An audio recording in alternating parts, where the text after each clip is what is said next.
Hello दोस्तों, नमस्ते। स्वागत है आप सबका हमारे चैनल पे। मैं हूँ उर्मिला यादव। मैं गाने जा रही हूँ एक नाच गीत। कैसा लगेगा कमेंट करके ज़रूर बताइएगा। शेयर सब्सक्राइब कीजिएगा। बेची के हाथ कई कंगनवा पिया मोर ड्राइवर भइले ना। बेची के हाथ कई कंगनवा पिया मोर ड्राइवर भइले ना। बेची के हाथ कई कंगनवा पिया मोर ड्राइवर भइले ना। बड़ी रे जतानिया से ससुर जी पढ़ावला। बड़ी रे जतानिया से ससुर जी पढ़ावला। बेटा मोर मास्टर होई है ना। बेटा मोर मास्टर होई है ना। टूट गल सासू कई गुमानवा। बेटा मोर मास्टर होई है ना। टूट गल सासू कई गुमानवा। बेटा मोर मास्टर होई है ना। बेच के हाथ कई कंगनवा पिया मोर ड्राइवर भइले ना। बेच के हाथ कई कंगनवा पिया मोर ड्राइवर भइले ना।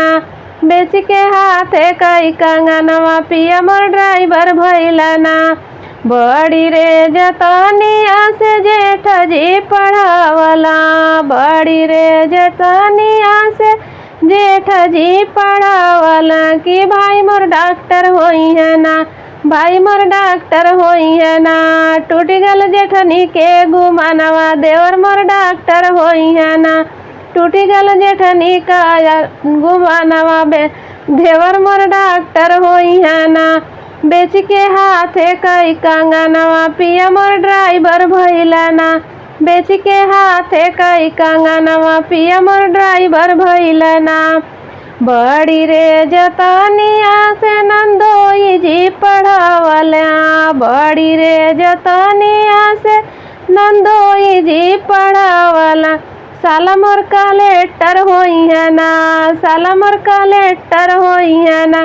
टूटल नदी का गुमानवा। भाई मोर कलेक्टर होई है ना। टूट गल नदी कई गुमानवा। भाई मोर कलेक्टर होई है ना। बेच के हाथ कई कंगनवा पिया मोर ड्राइवर भइले ना।